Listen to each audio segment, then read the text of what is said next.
दो चीज़ें मैं आपको बताता हूँ। एक तो इमरान खान साहब का स्टेट ऑफ माइंड बाहर बैठे हुए लोगों से कैसे मुख्तलिफ है। ये बात जब तक आप नहीं समझेंगे ना, आपको समझ ही नहीं आएगी ये हो क्या रहा है।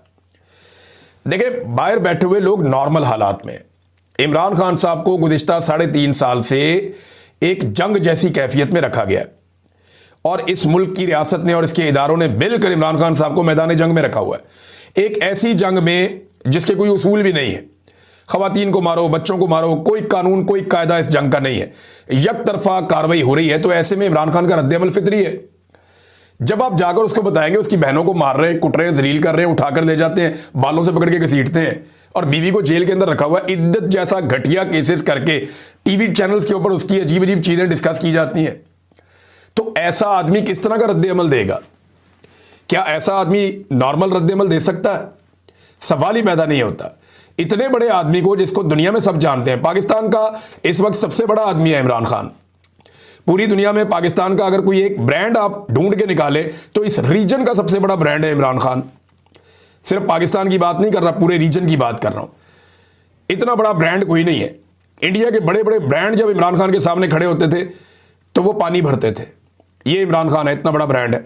अब इतने बड़े ब्रांड को आप एक जेल की काल कोठरी में डाल के उसकी फैमिली को मारें, उसकी बहनों को मारें, उसके रिश्तेदारों के ऊपर टॉर्चर करें, उसकी बीवी को जलील करें, तो ऐसी सूरत हाल में आप उससे नॉर्मल रिएक्शन की तवक्को कैसे कर सकते हैं?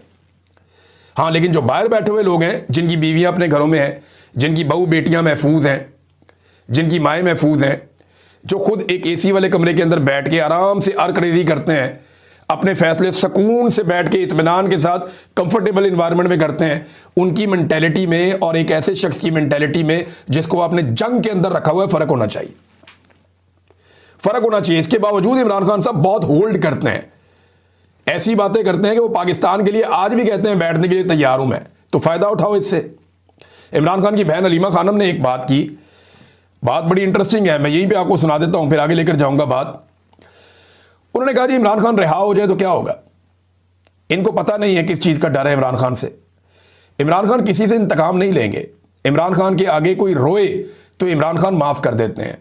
इमरान खान का मसला यह है कि उनका दिल बहुत नरम है। इमरान खान पाकिस्तान के अमन पसंद शख्स हैं, ये अलीमा खानम ने कहा। अब ये रोने का मशवरा किसको दिया अलीमा खानम ने? अब फिर नाम ले लेंगे तो फड्डा पड़ जाएगा पाकिस्तान में। तो इमरान खान के आगे जाके रो ले चुप करके, रात के वक्त जाए आराम से। जिस आदमी को डर लग रहा है, बहुत खौफ है, बजाय इधर उधर भागने के, जाके इमरान खान के सेल के अंदर जाके उनको मिले, जाके थोड़ा सा रो ले उनके सामने। इमरान खान माफ़ कर देगा अगर किसी के दिल में यह है कि वो माफ़ नहीं करेगा। ये अलीमा खानम ने मशवरा एक दिया है।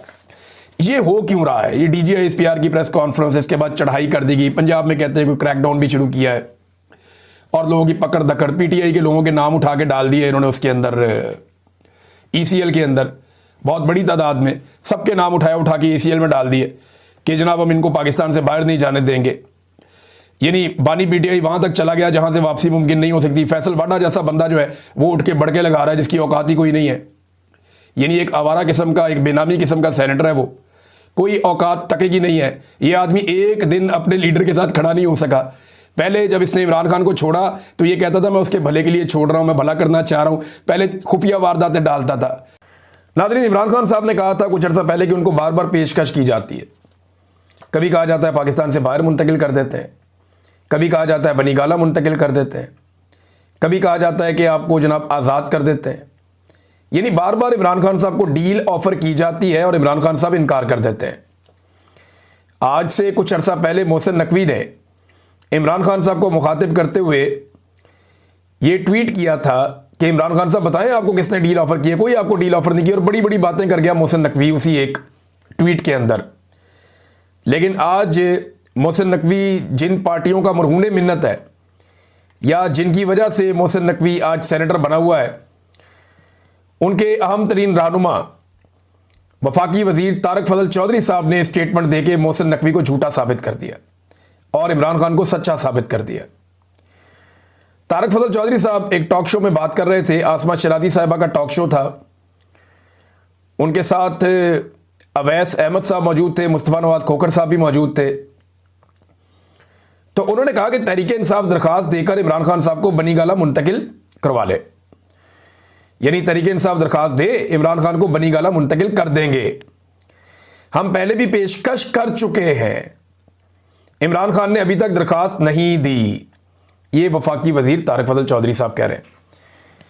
यानी नवाज शरीफ साहब को अस्पताल पहुंचाना हो तो ये घुटनों पे बैठ जाते थे PMLN वाले, पाकिस्तान से बाहर पहुंचाना हो तो 50 रुपए के स्टाम्प पेपर के ऊपर निकाल देते थे। हमेशा नवाज शरीफ ने डील की है, आसिफ अली जरदारी ने डील की है, लेकिन इमरान खान डील नहीं करना चाहते। वो अपनी ज़ात के लिए डील नहीं करना चाहते। वो कहते हैं एस्टेब्लिशमेंट आए बैठे बात करे, उन्होंने निकलना कैसे है बाहर, हम इलेक्शन करवा के पाकिस्तान खुद संभाल लेंगे। तो एक्चुअल तो मामला यह है कि एस्टेब्लिशमेंट के कब्जे से पाकिस्तान निकले, हुकूमत चाहे बाद में किसी की भी आ जाए। यानी अभी मकबूलियत अगर PTI की है तो एक आधी हुकूमत उनकी बन जाएगी, अगर डिलीवर करेंगे तो दोबारा बनेगी, नहीं करेंगे तो पीपल्स पार्टी की या PMLN की बन जाएगी। ये ऑब्वियस है, पॉलिटिकल पार्टीज एक के बाद एक हुकूमतें बनाते रहते हैं। प्रॉब्लम यह है कि एस्टेब्लिशमेंट का कोई सियासत में किरदार नहीं होना चाहिए, लेकिन बदकिस्मती से वो सियासत में किरदार अदा करते हैं। अब एक मरतबा फिर जो है वो साबित हो गया कि इमरान खान साहब ने जो कहा कि उनको बार बार पेशकश की जाती है, वो इमरान खान साहब की बात दुरुस्त थी। मोहसिन नकवी साहब ने गलत बयानी से काम लिया था। ये तारिक फजल चौधरी साहब के स्टेटमेंट से ये पता चलता है। देखिए, मैं आपको ये बता देता हूं जो मेरे पास इंफॉर्मेशन है कि एस्टेब्लिशमेंट इमरान खान साहब से बात करना चाहती थी। एस्टेब्लिशमेंट ने यह फैसला भी कर लिया था कि यास्मीन राशिद साहिबा को छोड़ दिया जाएगा, पब्लिक का बहुत प्रेशर था, और शाह महमूद कुरैशी साहब को भी रिहा कर दिया जाएगा। CBMs हो रहे थे जिन्हें आप कॉन्फिडेंस बिल्डिंग मेजर्स कहते हैं। ये चीज़ें चल रही थी मई से पहले, लेकिन मई में जब इंडिया और पाकिस्तान का मार्का हुआ उसमें पाकिस्तान को कुछ फ़ायदा हो गया। वो जो फ़ायदा हुआ तो मिलिट्री एस्टेब्लिशमेंट को थोड़ी सी ऑक्सीजन मिल गई पब्लिक में, तो उन्होंने वो फैसला अपना तब्दील कर लिया।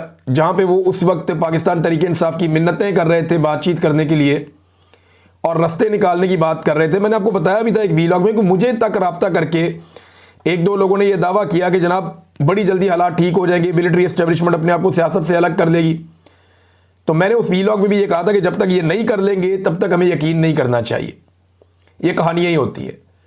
लेकिन फिर जब इंडिया और पाकिस्तान का मार्का हुआ, इन्हें थोड़ी सी ऑक्सीजन मिल गई पब्लिक के अंदर, या पब्लिक के अंदर इनकी गेम बेहतर हो गई, तो इन्होंने साथ ही कहा जी नहीं, अब कोई मुज़ाकरात नहीं, कोई चीज़ नहीं, फ़ौरन ये पॉइंट ऑफ नो रिटर्न पे वापस पहुंच गए।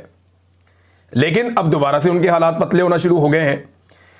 आजकल खबरें ये दी जा रही हैं या दिलवाई जा रही हैं, लेकिन खबरें आ रही हैं। खबरें ये दी जा रही हैं कि हुकूमत और एस्टेब्लिशमेंट में कुछ प्रॉब्लम्स क्रिएट हो गए हैं। एस्टेब्लिशमेंट के जो करीबी लोग हैं जैसे कि मोहसिन बेग साहब हैं या इस तरह के और कोई सहाफ़ी हैं, वो अब हुकूमत के ऊपर ख़ास तौर पे पंजाब हुकूमत पे और इधर उधर तनकीद करना शुरू हो गए। मोहसिन बेग साहब का अपना एक प्रॉब्लम भी है कि उनके जो तीफ़ी भट्ट का कत्ल हुआ, पुलिस ने जो उन्हें कत्ल किया वहाँ पे मावराए अदालत, मावराए कानून लाहौर में, तीफ़ी भट्ट का बड़ा लाहौर में नाम है, बहुत सारे हवालों से लोग जानते हैं। वो एक जो लाहौर का पूरा एक अंडरवर्ल्ड है, वो इस तरह के लोग हैं। और भी बहुत सारे लोग थे और इनकी दुश्मनदारियाँ पुरानी चलती रही हैं और मुख्तलिफ़ किस्म के मामलात इनके बड़े पेंडिंग हैं। बहुत सारे मुकदमात इनके ऊपर हैं, इनके मुखालिफिन के ऊपर भी हैं, ख़ानदानी दुश्मनियाँ भी चल रही हैं। तो तीफ़ी भट्ट ने नवाज शरीफ वगैरह को बड़ी सपोर्ट भी माजी में की हुई है और मोहसिन बेग साहब के इन लोगों के साथ अच्छे ताल्लुकात।